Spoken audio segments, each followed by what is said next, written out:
Bismillahirrahmanirrahim. Assalamualaikum warahmatullahi wabarakatuh. Alhamdulillah, alhamdulillahi ala ihsanih, wa syukru lahu ala taufiqihi wa amtinanih, wa ashhadu an la ilaha illallah wahdahu la syarika lah, ta'ziman li sya'nih, wa ashhadu anna Muhammadan abduhu wa rasuluh, ad-da'i ila ridwanih.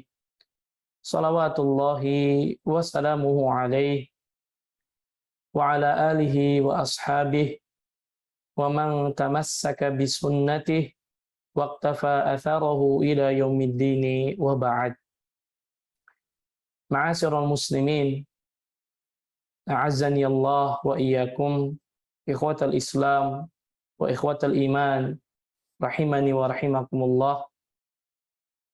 Kaum muslimin, saudaraku seiman dan seakidah yang semoga Allah muliakan. Alhamdulillah, kita bersyukur kepada Allah Subhanahu wa taala atas segala limpahan nikmat serta karunia yang Allah Subhanahu wa taala karuniakan kepada kita, sehingga alhamdulillah pada subuh kali ini kita masih diberikan kesehatan oleh Allah Subhanahu wa taala. Kita masih diberikan taufik, inayah dan hidayah dari Allah Subhanahu wa taala, sehingga kita masih diberikan kemudahan oleh Allah untuk senantiasa belajar ilmu agama yang merupakan nikmat yang besar dari Allah Subhanahu wa taala.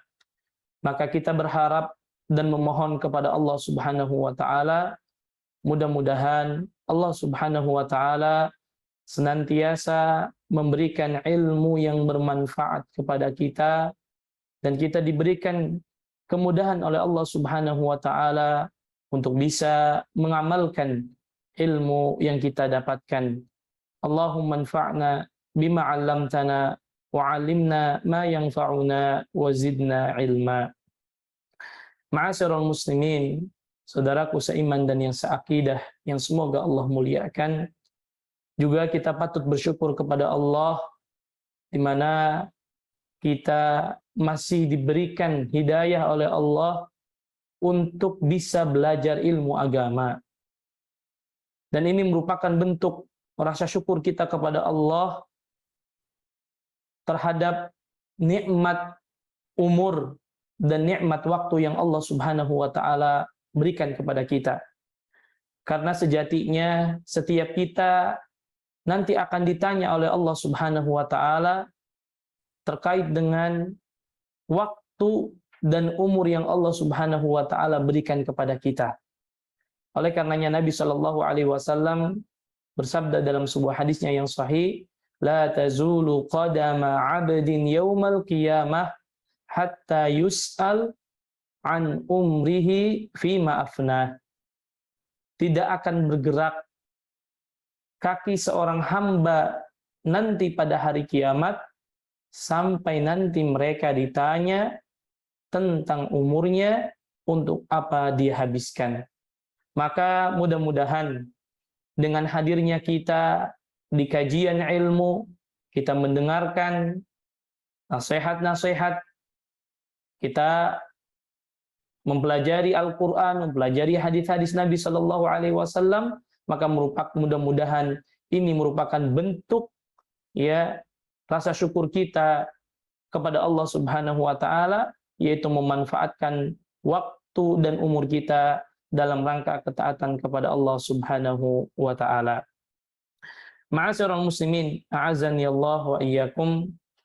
Pada kesempatan kali ini insyaallah taala kita akan membahas lanjutan dari kajian Islamic Parenting, di mana kita akan membahas satu tema yang sangat penting yang perlu diketahui oleh setiap orang tua, terlebih bagi mereka yang memiliki anak-anak remaja.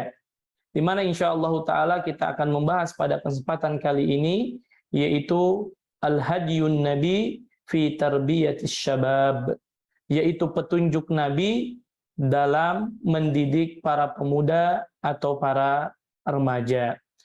Ikhwatal Islam wa ikhwatal iman, a'azani Allah wa iyyakum. Ayah bunda sekalian, kaum muslimin yang semoga Allah muliakan, sebagaimana kita ketahui bahwa masa muda, masa remaja adalah masa pertumbuhan dan masa perkembangan. Maka dalam menjalani masa tersebut perlu ada bimbingan, perlu ada arahan, perlu ada pendampingan yang lebih dari orang tua.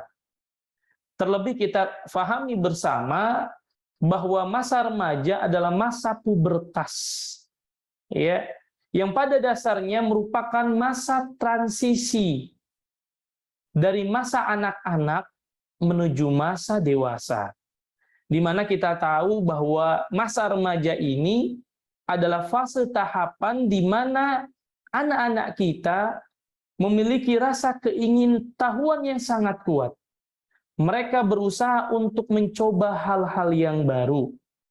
Oleh karenanya, sangat penting bagi kita sebagai orang tua untuk mendampingi, mengarahkan, dan membimbing fase peralihan dari masa anak-anak ke masa dewasa tersebut. Dan ternyata ikhwatal Islam wa ikhwatal iman, a'azani Allah wa iyyakum, bahwa syariat kita, agama kita sudah sangat membahas secara lengkap tentang panduan mendidik anak-anak remaja. Dan ini menunjukkan akan kesempurnaan agama kita. Bahwa agama kita, agama Islam, sudah membahas bagaimana pentingnya peran orang tua dalam membimbing, mengarahkan, dan membina anak-anak di usia remaja. Terlebih kalau kita membaca Al-Quran dan hadis-hadis Nabi Shallallahu Alaihi Wasallam, maka kita akan dapatkan ada banyak sekali bimbingan, petunjuk Nabi dalam mendidik para remaja. Dan tentunya tidak ada metode pendidikan yang lebih tepat untuk kita praktekkan kepada anak-anak kita, para remaja, kecuali sesuai dengan bimbingan yang diajarkan oleh baginda Nabi Sallallahu Alaihi Wasallam. Sebagaimana Allah Subhanahu Wa Taala berfirman, "Laqad kana lakum fi Rasulillahi uswatun hasanah liman kana yarjullaha wal yawmal akhir wa dzakarallaha katsira." Allah Subhanahu Wa Taala menyatakan di dalam Al-Qur'an, ya, laqad kana lakum fi Rasulillahi uswatun hasanah. Sungguh telah ada pada diri Nabi Shallallahu Alaihi Wasallam itu suri tauladan yang baik. Liman kana yarjullaha wal yawmal akhir, yaitu bagi mereka yang mengharapkan rahmat Allah dan pertemuan akan datangnya hari kiamat. Wa dzakarallaha katsira, dan banyak mengingat Allah Subhanahu wa Ta'ala. Maka di dalam ayat ini memberikan pelajaran penting bagi kita bahwa sebaik-baik petunjuk, sebaik-baik bimbingan adalah bimbingannya Nabi Shallallahu Alaihi Wasallam. Wa khairul hadi hadyu Muhammadin Sallallahu Alaihi Wasallam. Sebaik-baik petunjuk, sebaik-baik bimbingan adalah bimbingan dari Nabi Shallallahu Alaihi Wasallam, termasuk petunjuk terbaik Nabi dalam mendidik anak-anak remaja. Ikhwatal Islam wa ikhwatal iman, dalam hal ini kita akan membahas terlebih dahulu tentang mafhumu marhalatis syababi, yaitu definisi fase remaja. Ayah bunda sekalian, para aba, para ummahat, serta kaum muslimin dimanapun antum berada, Allah Subhanahu wa Ta'ala telah menyebutkan fase remaja ini dalam banyak ayat. Di antaranya Allah Subhanahu wa taala berfirman dalam surat Al-Kahfi ayat 13. Ketika Allah menjelaskan tentang pemuda Al-Kahfi, Allah Subhanahu wa taala berfirman, "Innahum fityatun amanu bi rabbihim wa zidnahum huda." Allah mensifati kalimat pemuda, kalimat remaja dengan kalimat fityah atau dengan kata fityah. Allah berfirman, innahum fityatun. Mereka itu adalah para remaja, para pemuda. Amanu bi rabbihim. Yang mereka beriman kepada Rabb mereka. Wazidnahum huda. Dan kami tambahkan petunjuk kepada mereka. Jadi istilah remaja, istilah pemuda sudah Allah Subhanahu wa taala jelaskan di dalam Al-Qur'an. Kemudian yang kedua, wa wasafaha bil quwwah, di mana Al-Qur'an mensifati fase remaja ini dengan fase kekuatan.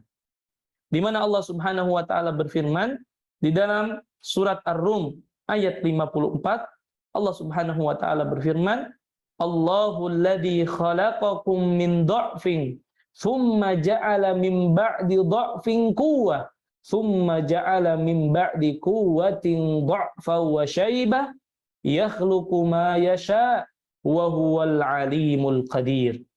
Kata Allah Subhanahu wa taala, dialah Allah Subhanahu wa taala yang menciptakan kalian min dha'fin, dari awalnya dalam keadaan lemah, yaitu ketika orang tua kita, ibu kita melahirkan kita, kita dilahirkan dalam keadaan lemah. Tsumma ja'ala min ba'di dha'fin quwwah. Kemudian setelah masa lemah tersebut, datanglah masa kekuatan. Inilah yang dimaksudkan bahwa wa ja'ala min ba'di dha'fin quwwah, yaitu fase remaja atau fase pemuda. Tsumma ja'ala min ba'di quwwatin dha'fa wa syaibah. Kemudian setelah masa kekuatan tersebut, Allah kembalikan kepada masa lemah, yaitu wasyaibah, ketika rambut sudah beruban, yaitu fase seseorang sudah masuk kepada fase orang tua. Ya, yakhluqu ma yasha, dialah Allah Subhanahu wa taala yang menciptakan sesuai dengan yang Dia kehendaki. Wa huwal alimul qadir, dan Allah Subhanahu wa taala Maha mengetahui lagi Maha kuasa. Maka Al-Imam Ibnu Katsir rahimahullah ketika menafsirkan ayat ini, beliau mengatakan wa marhalatul quwwati fi hadhil ayati allati taqa'u baina marhalatai ad-dha'f hiya marhalatus syabab. Bahwasanya fase kekuatan yang disebutkan di dalam ayat ini yaitu terletak pada dua fase setelah fase kelemahan, yaitu fase remaja. Artinya di sini Allah Subhanahu wa taala mengingatkan kepada kita, terutama kepada orang tua, agar memahami dan menyadari bahwa fase remaja, fase muda adalah fase kekuatan yang hendaklah setiap kita, terlebih orang tua, untuk memperhatikan, membimbing, membina dan mengarahkan pada fase remaja yang cukup potensial tersebut. Kemudian Allah Subhanahu wa taala juga menyebutkan sifat pemuda, sifat para remaja kal asyud, dengan masa dewasa. Ya, jadi Allah menyebutkan, mensifati masa muda, masa remaja ini yang pertama dengan sifat kekuatan, yang kedua dengan sifat dewasa. Ya, Allah Subhanahu wa taala berfirman di dalam surat Al-An'am ayat 152, wala taqrabu malal yatimi illa billati hiya ahsan hatta yablugha asyuddah.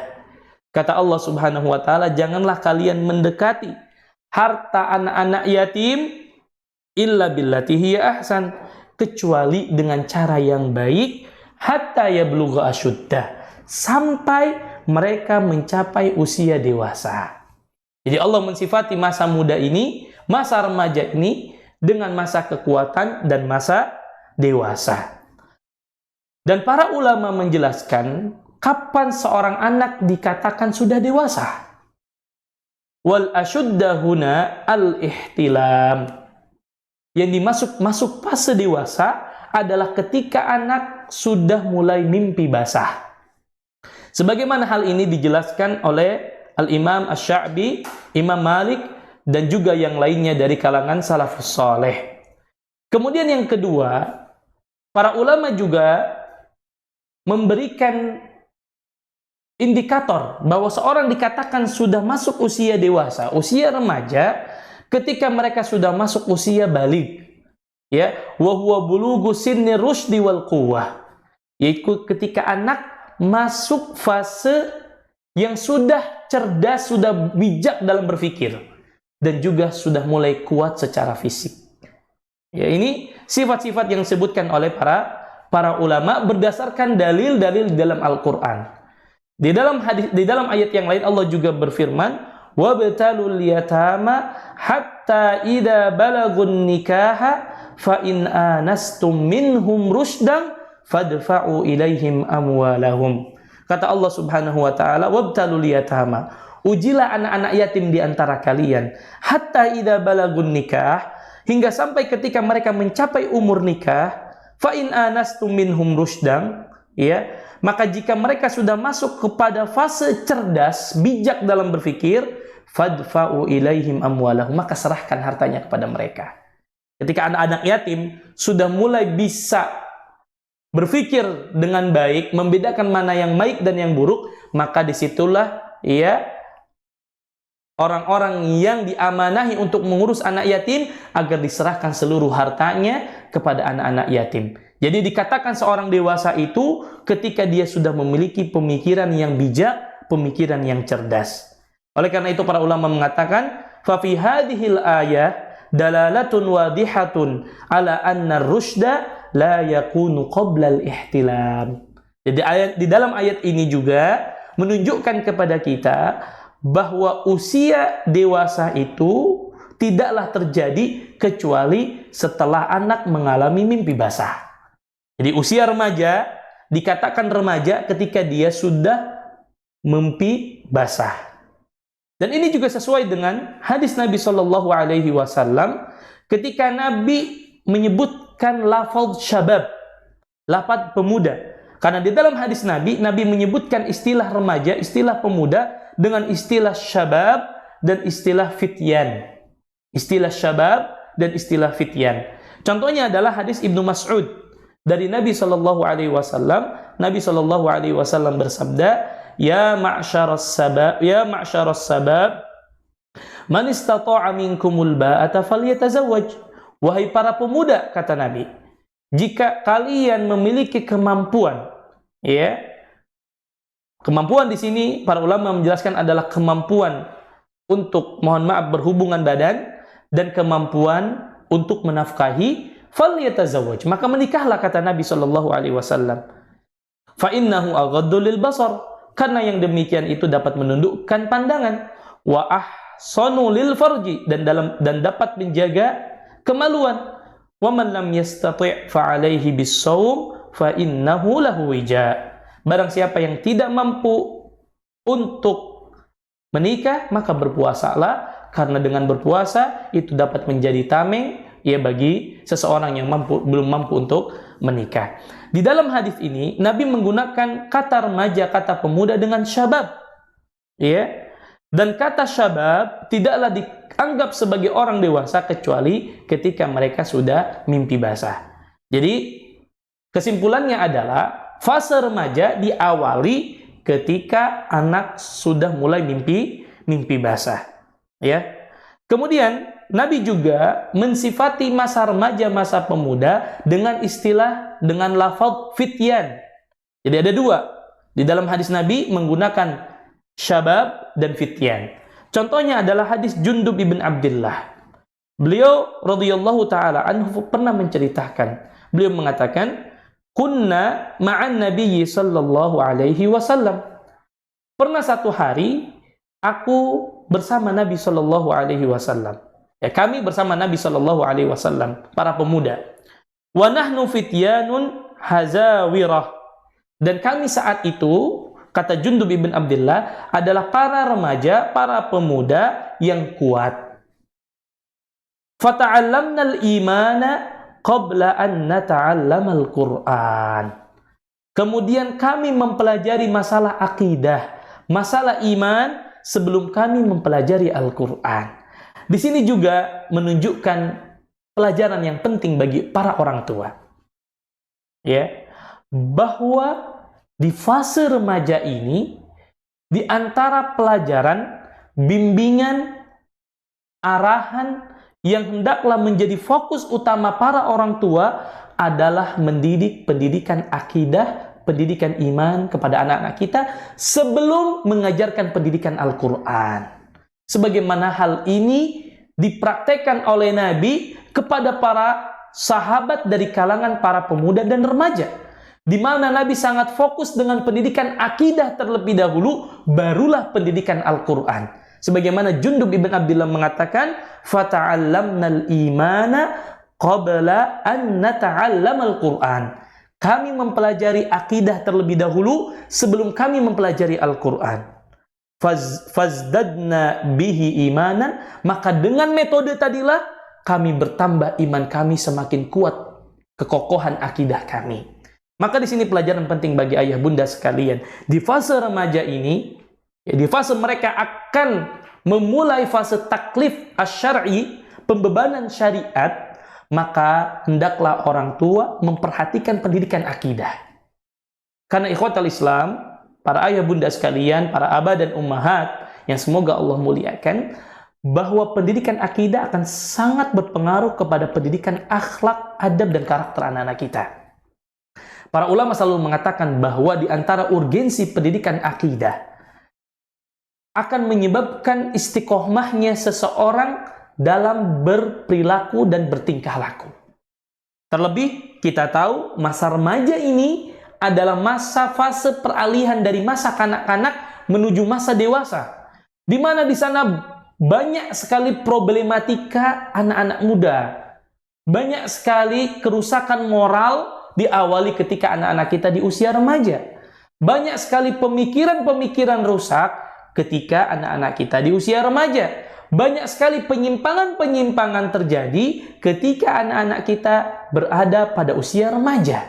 Oleh karenanya ikhwatal Islam wa ikhwatal iman, para ayah bunda, para abah dan ummahat, perhatikanlah pendidikan pertama yang kita berikan ketika anak mulai masuk kepada fase remaja adalah pendidikan iman, pendidikan akidah. Nah, alhamdulillah kita di Sekolah Bintang Pelajar Islamic Boarding School sudah memiliki kurikulum akidah yang berkelanjutan dari jenjang SMP sampai jenjang SMA, dan kita barengi dengan pendidikan Al-Quran. Mudah-mudahan dengan itu dapat membekali anak-anak kita dengan pendidikan akidah dan iman.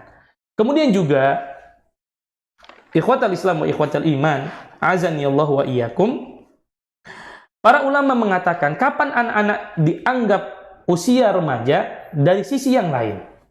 Kalau dari sisi fase remaja, itu dimulai dari ketika anak-anak kita mengalami fase mimpi basah. Kemudian, yang harus diperhatikan oleh setiap orang tua, bahwa usia remaja adalah usia di mana anak-anak kita memulai mendapat pembebanan syariat. Disinilah perlunya, pentingnya bimbingan orang tua untuk menyampaikan kepada anak-anak kita bahwa di usia remaja, apa yang dilakukan oleh anak-anak kita, apabila kebaikan, maka konsekuensinya sudah mendapat pahala. Apabila dia melakukan keburukan, maka sudah mendapatkan konsekuensi dosa. Inilah yang harus kita tanamkan.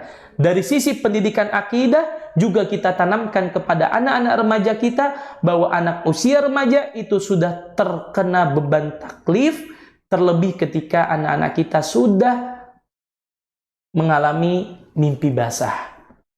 Disinilah orang tua harus menjelaskan sebagai bentuk tanggung jawab pendidikan kepada anak. Nah, kalau kamu sudah mimpi basah, berarti kamu sudah masuk usia remaja. Kalau kamu sudah masuk usia remaja, berarti kamu siap menanggung setiap konsekuensi amal yang kamu lakukan. Kalau kebaikan yang kamu lakukan, kamu dapat pahala. Tapi kalau keburukan, maka kamu siap-siap harus menanggung dosa. Berbeda ketika kamu dalam masih kecil, ketika masih anak-anak, belum terkena beban taklif. Oleh karenanya, ayah bunda sekalian, ini penting untuk kita sampaikan. Sebagaimana Nabi Shallallahu Alaihi Wasallam menjelaskan dalam sebuah hadisnya dari sahabat yang mulia Ali bin Abi Thalib radhiyallahu taala an, bahwasanya Rasulullah Shallallahu Alaihi Wasallam bersabda, "Rufi al-qalamu an thalath." Pena itu akan diangkat dari 3 orang. Artinya seseorang tidak akan kena beban dosa dari 3 orang. Yang pertama adalah anin naim hatta yastayqib, orang yang tidur sampai dia bangun. Wa anis sobiyyi hatta yashibba, dari anak kecil sampai dia masuk usia dewasa. Wa anil ma'tuh hatta ya'qil, dan dari orang yang cacat mentalnya sampai dia berakal.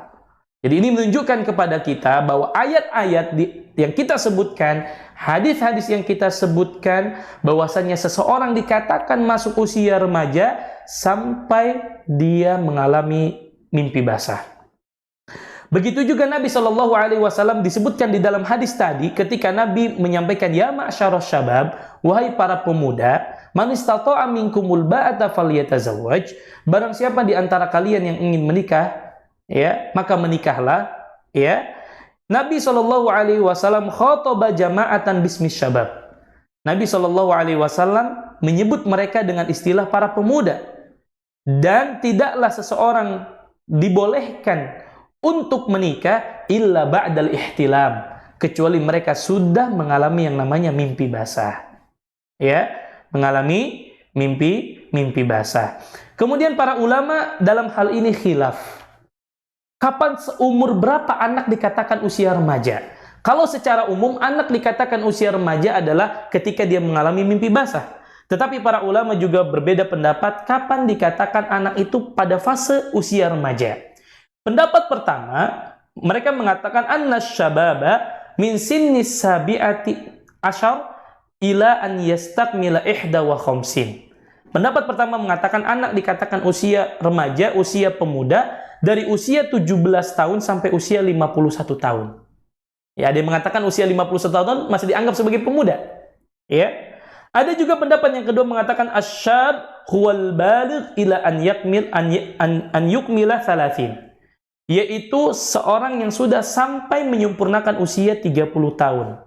Ada yang mengatakan usia remaja itu dari usia baligh sampai usia 30 tahun. Itu dikategorikan sebagai remaja, sebagai pemuda. Wakila ibnu sitta asyarah ila isnataini wa thalathin. Ada juga mengatakan usia remaja itu 16 sampai 32 tahun. Ya. Kemudian ada juga yang menyampaikan pendapat bahwa usia remaja itu bainat salatin ila arba'in, antara 30 sampai 40 tahun. Wa amma tahdidul mukhtar limarhalatis syabab fahuwa minal bulugi hatta bulugi sinni arba'in. Tetapi pendapat yang lebih kuat dalam perkara ini, seseorang dikatakan pemuda itu di usia baligh, di saat dia sudah mimpi basah, sampai umur 40 tahun itu dianggap fase pemuda. Ya. Apa dalilnya? Ada banyak sekali dalil yang menunjukkan dan menguatkan bahwa fase ini di usia baligh setelah dia mimpi basah sampai 40. Di antaranya adalah firman Allah Subhanahu wa taala ketika Allah Subhanahu wa taala ya menjelaskan di dalam Al-Qur'an, hatta idza balagha ashuddahu wa balagha arba'ina sanah. Sampai ketika mereka sudah usia dewasa dan mencapai usia 40 tahun. Ya. Dan kita tahu usia 40 tahun adalah usia yang matang. Oleh karena itu, para nabi dan rasul sebagian besarnya diutus oleh Allah menjadi nabi dan rasul di usia 40 tahun. Kenapa? Karena usia 40 tahun adalah usia yang paling matang pemikiran seseorang.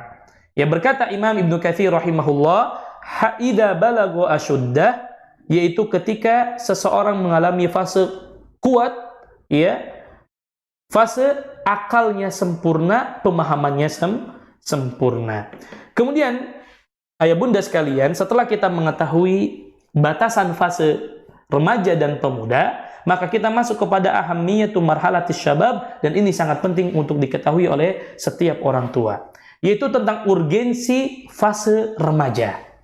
Ya, apa urgensinya? Dan apa peran orang tua di sana? Dan nanti akan kita sebutkan beberapa contoh perhatian Nabi pada pendidikan anak-anak remaja.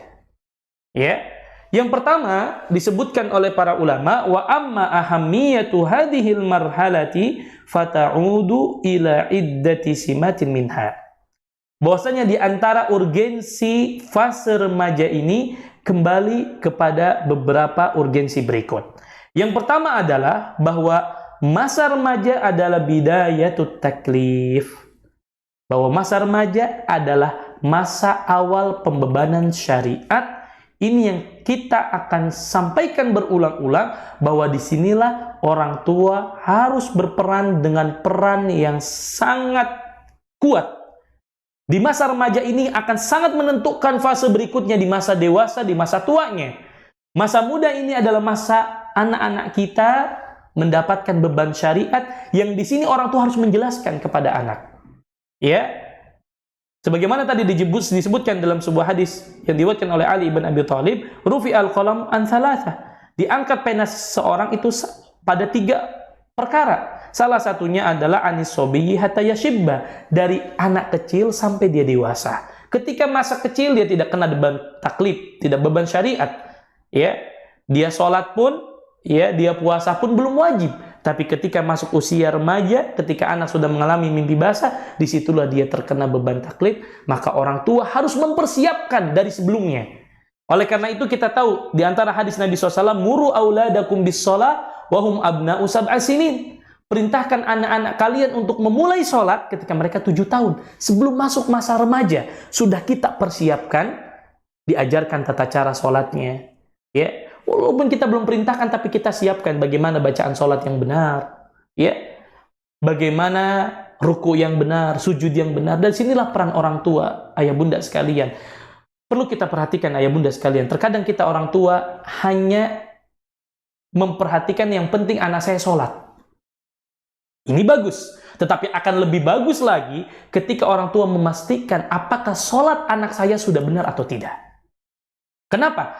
Karena sholat akan menjadi penyebab utama seseorang baik atau tidaknya akhlak seseorang. Bukankah Allah Subhanahu wa Ta'ala mengatakan, inna sholata tanha anil fahsya'i wal munkar.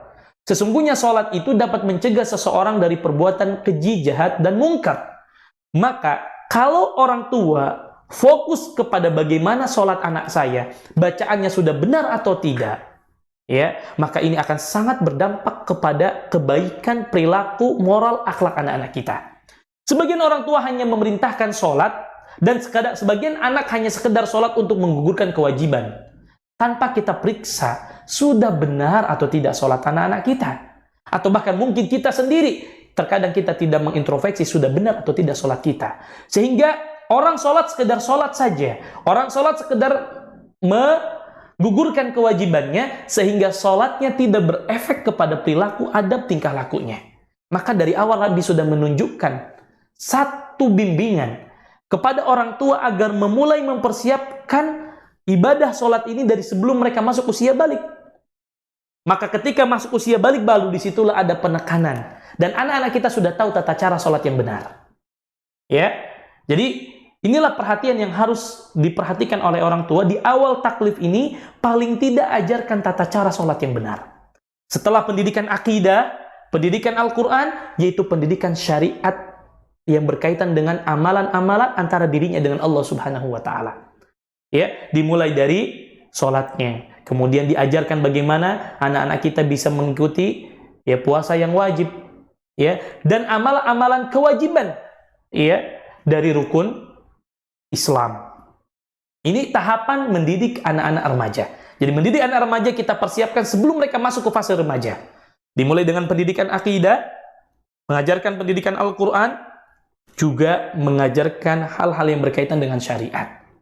Jadi kesalahan kalau orang tua baru mengajarkan anak tentang syariat, amalan-amalan yang wajib itu ketika mereka sudah di usia remaja. Justru sebelum masuk usia remaja lah di situ kita persiapkan. Ya, di situ kita persiapkan. Oleh karena itu kita melihat Bapak Ibu sekalian, ayah bunda sekalian, para abah dan ummahat, kalau kita membaca biografi para ulama, ya, selalu kita lihat bagaimana keberhasilan mereka menjadi ulama besar, menjadi orang yang berilmu, menjadi orang yang beradab itu diawali karena fokus bimbingan orang tua sebelum mereka masuk fase remaja. Kita lihat bagaimana kisah Imam Asy-Syafi'i rahimahullah. Kita melihat kisah bagaimana Al-Imam Al-Bukhari rahimahullah. Mereka menjadi orang-orang besar, menjadi para ulama besar dikarenakan peran orang tua di masa kecilnya. Ya, di masa kecil mereka. Bahkan kita tahu bagaimana ya peran daripada ibunya Imam Bukhari rahimahullah, ya, membimbingnya dari kecil, mengajarkan tentang pendidikan akidah, kemudian bahkan senantiasa menuntunnya, mengajarkannya untuk mendalami Al-Quran. Ini fase yang harus kita ajarkan kepada anak-anak kita, yaitu fase mengajarkan akidah, Al-Quran, kemudian syariat-syariat yang berkaitan dengan hal-hal yang wajib, terutama sholatnya. Dijelaskan di sini oleh para ulama, wa marhalatus syababi hiya marhalatul lati yahsulu fihal ilm. Ini juga fokus perhatian orang tua, bahwa fase remaja adalah fase di mana anak-anak kita disitulah dia akan mendapatkan ilmu.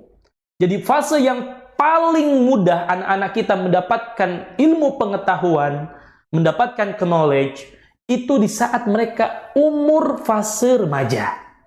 Maka di sini orang tua harus fokus manfaatkan kekuatan anak-anak kita di usia remaja memang dengan ilmu. Karena dengan ilmu lah anak-anak kita akan selamat. Terlebih ilmu syariat, ilmu agama. Yang kata para ulama selalu mengatakan, man kana lillahi a'raf, kana lillahi akhwaf. Semakin seseorang itu mengenal Allah, semakin seorang itu belajar mempelajari agama, maka akan semakin takut dia kepada Allah. Kalau anak-anak kita takut kepada Allah, maka adabnya, akhlaknya, tingkah lakunya, maka mereka akan benar. Oleh karena itu orang tua mempersiapkan di masa-masa ini adalah masa membekali anak dengan ilmu. Terlebih adalah ilmu agama. Ya, kenapa? Karena memang anak-anak kita sudah kena beban taklif ini. Harus diajarkan hal-hal yang penting dalam masalah syariat, terutama sholatnya, terutama ibadah-ibadah yang wajibnya. Ya, sebagaimana dijelaskan oleh Syekhul Islam Ibn Taimiyah rahimahullah, beliau mengatakan al-amru wan nahyu alladhi yusammihil ulama at-taklif asy-syar'i. Bahwasanya perintah dan larangan itulah yang dikatakan oleh para ulama yaitu beban syariat. Ya, seseorang tidak mungkin dikenai beban syariat kecuali mereka memiliki ilmu dan kekuatan. Dan seseorang memiliki ilmu dan kekuatan itu ada pada usia remaja. Maka ayah bunda sekalian, ini ladang pahala kita. Saya selalu mengatakan ayah bunda sekalian, bayangkan kalau sekiranya anak kita nih, anak-anak remaja kita bisa sholat, tahu bacaan sholat, bisa mengaji, akidahnya benar. Ya, dikarenakan ada peran orang tua yang mengajarkan, membimbing dan membina sampai ketika dia masuk usia balik, ya, kemudian dia sholat, kemudian dia beramal soleh dan dia mendapatkan pahalanya, maka kita pun sebagai orang tua yang membimbing, yang membina, yang mengarahkan akan mendapatkan kucuran pahala yang akan terus mengalir kepada kita. Inilah yang dikatakan oleh para ulama ahammiyatu marhalatis syabab. Urgensi fase remaja, orang tua harus punya peran. Dan peran orang tua adalah membimbing, mengarahkan. Ustadz, saya tidak tahu ilmu agama, saya minim ilmu agama. Maka orang tua dalam hal ini mengarahkan untuk membawa anak-anaknya kepada lembaga-lembaga pendidikan, kepada ustadz-ustadz, kepada para guru yang mengajarkan tentang masalah akidah, akhlak, ilmu, Al-Quran, ya, dan hal-hal yang berkaitan dengan syariat-syariat yang wajib. Mudah-mudahan dengan uang yang kita keluarkan, dengan ya energi yang kita keluarkan agar anak-anak kita masuk ke fase remaja, mereka bisa beramal sesuai dengan petunjuk Nabi, mereka hafal bacaan Al-Quran dengan benar, mereka bisa membaca Al-Quran dengan benar, bisa sholat dengan benar. Karena ada peran kita sebagai orang tua, mudah-mudahan kita orang tua pun mendapatkan kucuran pahala selama anak kita dari usia balik sampai nanti mereka meninggal dunia. Ya, oleh karena itu, ayah bunda sekalian, sangat penting bagi kita untuk senantiasa memperhatikan ya fase remaja ini, Kemudian, ma'asyiral muslimin a'azzabanillahu wa iyyakum, para ulama juga mengatakan fala budda li hadzal syab min riayatin khassah tu'inuhu ala bidayati sulukit tariq wa tuwaddihu lahu ma'alimahu. Sangat penting bagi orang tua, terlebih di usia remaja ini, untuk memiliki perhatian yang khusus, membantu anak-anak kita masuk kepada usia remaja dengan apa? Dengan menjelaskan rambu-rambunya. Ini boleh loh nak, ini tidak boleh. Kamu ini udah masuk usia remaja. Kalau kamu melakukan ketaatan, kamu dapat pahala. Ini loh ketaatan itu nak. Ini loh sholat, puasa, zakat, haji. Itu kita terangkan. Ini ibadah-ibadah wajib yang kamu harus lakukan. Oh, kamu sudah masuk usia remaja, ini tidak boleh dilakukan. Kalau kamu lakukan, kamu terkena beban dosa. Ya, kamu yang menanggungnya sendiri. Disitulah kita persiapkan rambu-rambu mana yang boleh dilakukan dan tidak boleh dilakukan. Ya, kalau kita tidak bisa karena keminimnya ilmu agama kita, maka kita arahkan anak-anak kita kepada orang-orang yang bisa mengarahkan. Ya, yang bisa mengajarkan ilmu agama, yang bisa menyampaikan rambu-rambu batasan ini yang baik, ini yang buruk. Ya. Kemudian juga kita menyampaikan tentang akibat dari apa yang dilakukan. Kalau kamu sudah masuk remaja, akibatnya ini kalau kamu lakukan. Paling tidak kamu dapat dosa dan lain sebagainya. Ya. Wa tubayyinu lahu zadahu, dan kita juga bekali anak-anak kita dengan bekal ilmunya. Ya, bekal mentalnya. Terlebih mungkin usia remaja, terutama wanita mungkin masuk masa haid, ya. Maka di situ orang tua juga membimbing, ya, ada bimbingan ya masa puber mereka, ya. Kalau wanita haid itu seperti ini, nah. Kalau kamu haid itu berarti tidak harus sholat, ya. Kalau kamu haid masih bisa kok baca Quran tapi tanpa menyentuhnya misalkan. Itulah bimbingan-bimbingan orang tua ketika masuk di usia remaja. Dan nanti akan kita jelaskan betapa pentingnya kedekatan orang tua dengan anak di usia remaja. Terutama menggunakan metode musyawarah, metode mengobrol. Nanti akan kita jelaskan satu contoh hadis dari Nabi SAW bagaimana metode Nabi mengajarkan pendidikan kepada usia muda. Terlebih usia muda adalah usia bergejolaknya syahwat.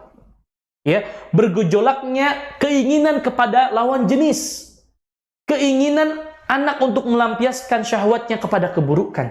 Disinilah nanti pentingnya kedekatan orang tua. Pentingnya di sini orang tua harus perhatian kepada anak yang masuk usia remaja. Tidak bisa lagi dengan cara kayak dulu kita mengejarkan anak kita di usia masih kecil.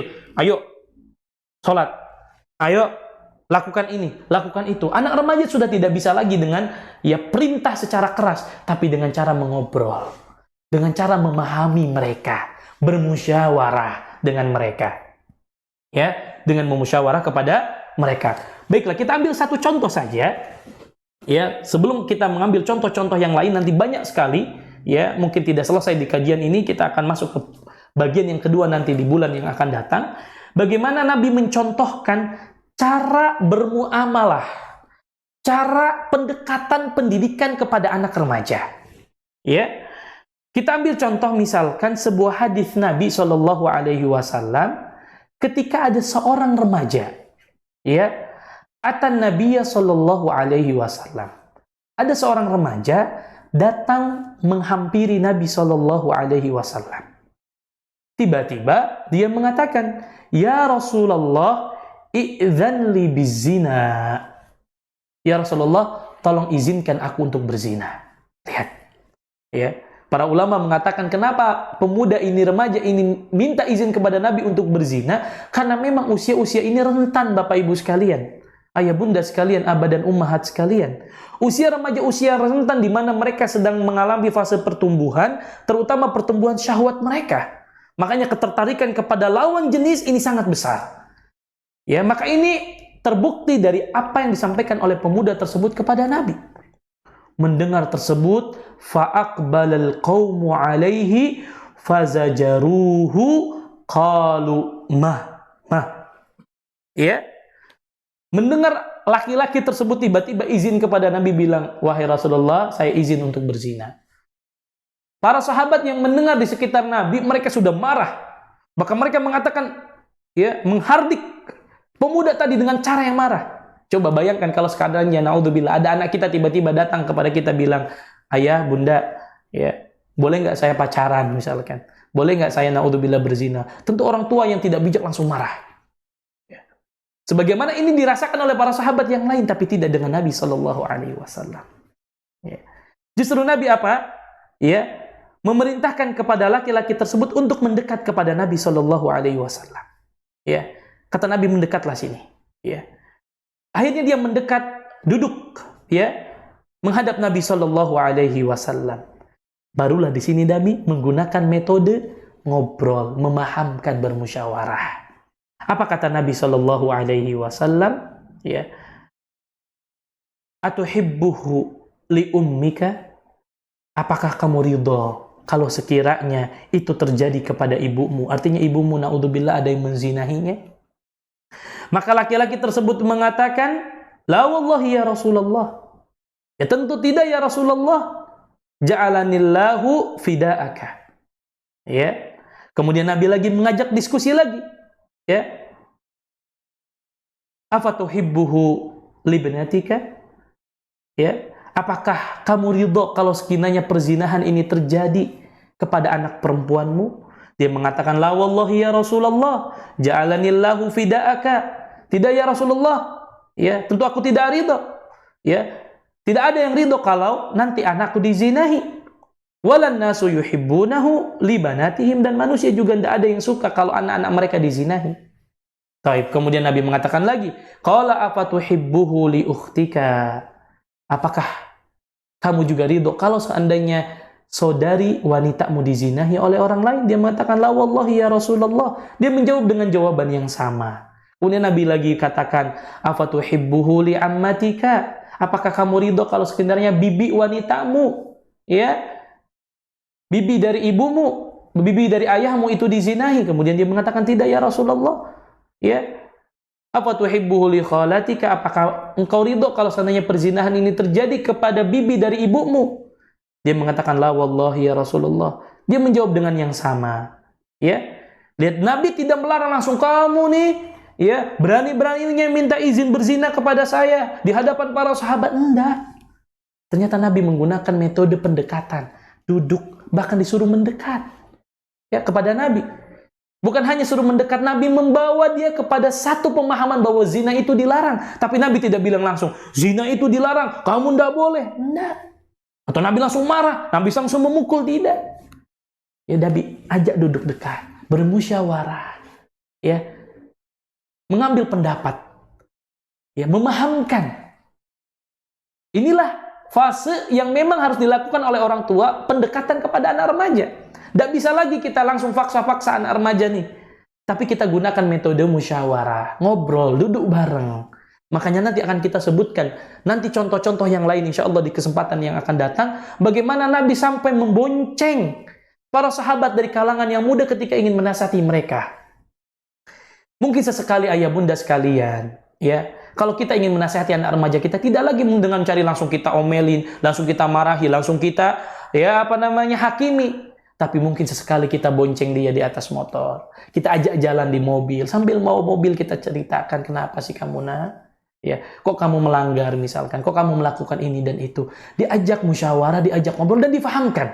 Ya. Kemudian Nabi SAW fawadu ayadahu alaih. Kemudian Nabi memegang, ya, meletakkan tangannya di atas dada laki-laki tersebut. Kemudian kemudian Nabi SAW mendoakan, Allahumma gfir dambahu wa tahhir qalbahu wa hassin farjahu. Ya Allah, ampunilah dosa-dosanya. Lihat, ya, wa tahhir qalbahu, ya Allah, sucikan hatinya, wa hassin farjahu, ya Allah, jaga kemaluannya. Falam yakun ba'da dalikal fata yaltafitu ila syai. Karena doa Nabi tersebut, maka laki-laki tersebut tidaklah, ya, laki-laki tersebut akhirnya tidak melakukan hal-hal yang dilarang oleh Allah Subhanahu wa taala. Ikhwatal Islam wa ikhwatal iman, ayah bunda sekalian, dari hadis ini menjelaskan satu metode penting dari Nabi dalam mendidik anak remaja. Ya, yang pertama adalah tadi, hendaklah ketika anak masuk usia puber, usia remaja, ya, metode yang paling tepat adalah metode diskusi. Ya, artinya orang tua memposisikan diri sebagai teman bagi anaknya. Ya, kita duduk bareng, ya, kita rangkul, ya, kita tanya, ada masalah apa nak? Ya, kalau dia tidak mau sholat, tidak langsung kita ya dengan cara memukul, kita tanya dulu, kita pahamkan. Nah, kamu tahu sholat itu kewajiban. Kalau kamu tinggalkan, ya, kamu dapat dosa. Dan dosa paling besar adalah dosa orang yang meninggalkan sholat. Kita fahamkan, kita ajak diskusi, ya, permasalahan apapun itu. Karena dalam berdiskusi dengan anak di usia ini diharapkan ya anak-anak kita mau berpikir. Ya, sebagaimana hal ini dicontohkan juga pada kisah Nabi Ibrahim alaihissalam ketika Allah memerintahkan syariat untuk menyembelih anaknya sendiri. Anak yang selama ini dia impi-impikan kehadirannya, anak yang selama ini ditunggu berpuluh-puluh tahun, ketika sudah masuk usia dewasa, Allah perintahkan untuk menguji kesabaran Nabi Ibrahim alaihissalam untuk menyembelih anaknya sendiri. Apakah tiba-tiba Nabi Ibrahim datang kepada Ismail kemudian langsung disembelih? Apakah tiba-tiba Nabi Ibrahim kemudian bilang, sini nak, kamu ini sudah datang wahyu dari Allah, kamu harus saya sembelih? Tidak, ternyata ayah bunda sekalian. Ya, Allah jelaskan di dalam Al-Quran, falamma balagha ma'ahu sa'ya qala ya bunayya inni ara fil manami anni adbahuka fanzur madza tara. Wahai ananda, ya, sesungguhnya aku melihat dalam mimpiku, aku menyembelihmu. Fanzur madza tara. Apa menurutmu? Apa pendapatmu, wahai ananda? Lihat, Nabi Ibrahim mengajak diskusi. Karena Ismail saat itu sudah masuk masa usia remaja, sudah pemikirannya matang, diajak diskusi. Tidak tiba-tiba ambil pisau kemudian langsung disembelih. Tidak bilang langsung, sini Ismail, ya ini sudah perintah dari Allah, kamu tidak boleh menolak. Tidak, diajak diskusi dulu. Maka Nabi Ismail alaihissalam faham bahwa ini adalah perintah dari Allah. Dia mengatakan, ya abati, if'al ma tu'mar, satajiduni insyaallahu minas sabirin. Wahai ayahandaku, lakukan apa yang menjadi perintah Allah, maka engkau akan dapatkan aku sebagai orang-orang yang sabar. Lihat, anak yang soleh hasil didikan orang tua yang soleh, yaitu orang tua yang mengajak diskusi, ngajak ngobrol. Kemudian yang kedua, di antara metode yang diajarkan oleh Nabi dalam hadis ini, dalam mendidik anak remaja, hendaklah orang tua yang terlebih dahulu membuka dialog kepada anak. Ya, ketika kita lihat sepertinya anak kita ada masalah, tanya, dekati, rangkul. Kalau seandainya dialah sedang marah, mungkin ajak sesekali jalan, ajak sesuatu kepada dia yang menjadi hobinya. Ya, dan orang tua harus sigap, ya, membuka pembicaraan dengan anak ketika kita lihat anak ada masalah. Kemudian yang ketiga, dalam hadis ini juga kita diajarkan metode Nabi SAW dalam mendidik anak remaja adalah menguasai psikologi anak. Ya, di mana orang tua harus bisa memilih kata-kata yang pantas, kata-kata yang tepat ketika kita berdiskusi dan ngobrol dengan anak. Ya, lihat di mana Nabi memilih kalimat yang pas untuk menggugah, ya, bahwa zina itu dilarang. Nabi mengatakan, apakah engkau ridho kalau zina ini terjadi pada ibumu? Kenapa? Nabi membuka bahwa ibu itu orang yang dia cintai. Apakah ridho kalau itu terjadi pada orang yang dia cintai? Apakah ridho jika perzinahan itu terjadi kepada saudari perempuanmu, kepada anak perempuanmu, kepada bibimu? Jadi Nabi mencari momen yang tepat, kata-kata yang tepat untuk memahamkan bahwa itu dilarang, itu tidak boleh. Ya. Kemudian pelajaran yang keempat juga di antara metode yang penting dalam mendidik anak remaja di dalam hadis ini adalah hendaklah orang tua juga tidak melupakan doa kepada Allah Subhanahu wa taala. Kalau sudah kita diskusi dengan anak, kita sudah pahamkan anak, kita sudah berikan yang terbaik bimbingan tersebut kepada anak, satu hal yang tidak boleh kita lupakan adalah berdoa kepada Allah. Di usia-usia remaja ini usia yang rentan. Peran orang tua minimal doa itu sangat berpengaruh. Maka di waktu-waktu mustajab manfaatkan doa kebaikan untuk anak-anak kita. Ya Allah, jaga anak-anakku ya Allah dari perbuatan yang buruk. Ya Allah, jaga anak-anakku dari pergaulan yang tidak baik. Jaga anak-anakku dari penyimpangan. Ya Allah, jadikan anak-anak kami anak yang soleh dan solehah. Rabbi habli minas solihin. Ya. Doa-doa lain yang diajarkan oleh Nabi SAW. Karena doa itu adalah senjatanya orang mukmin. Ya, sekuat apapun bimbingan kita membimbing anak-anak remaja tanpa dibarengi dengan doa, maka akan kurang rasanya. Ya, maka yang terpenting setelah kita ikhtiar menggunakan metode yang diajarkan oleh Nabi dengan cara pendekatan, ngobrol, rangkulnya, membawa dia mungkin ya pada sesuatu yang menjadi hobinya, kemudian baru kita ajak ngobrol. Dan juga kita tidak melupakan untuk berdoa kepada Allah Subhanahu wa taala sebagaimana metode ini dilakukan oleh Nabi Shallallahu alaihi wasallam. Jadi memang metode ini ya mendidik anak-anak muda di usia ini tidak bisa lagi dengan cara yang saklek, kemudian kita omeli mereka, kita hakimi mereka, tapi dengan cara pendekatan, kita ajak ngobrol, ya, kita diskusi dengan mereka, kita pahamkan mereka, ya. Mudah-mudahan dengan cara itulah anak-anak kita bisa paham. Karena di usia ini semakin kita tekan, semakin merasa dia tidak disayangi oleh orang tuanya. Semakin kita tekan anak usia remaja, semakin akan cari komunitas lain yang bisa menerimanya. Ya, oleh karena itu berapa banyak anak-anak muda yang rusak dan mencari komunitas yang buruk karena dia tidak mendapatkan komunitas yang baik di rumahnya atau di tempat belajarnya.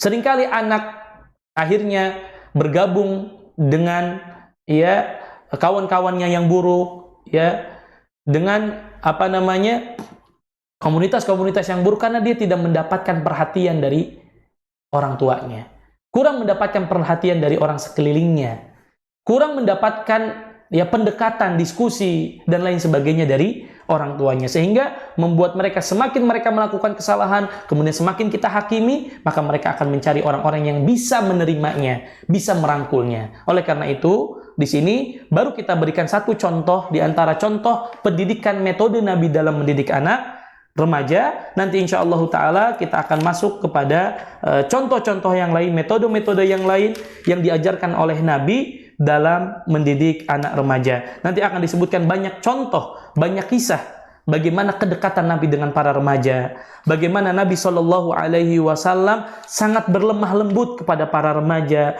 bagaimana Nabi mengambil momen ya agar para remaja itu dekat dengan Allah, bagaimana Nabi ya mengapresiasi ya setiap apa yang dilakukan oleh para remaja. Nanti insya Allah Ta'ala akan kita jelaskan pada pertemuan berikutnya di part kedua insya Allah Ta'ala tentang bagaimana Nabi Shallallahu alaihi wasallam mendidik anak-anak remaja.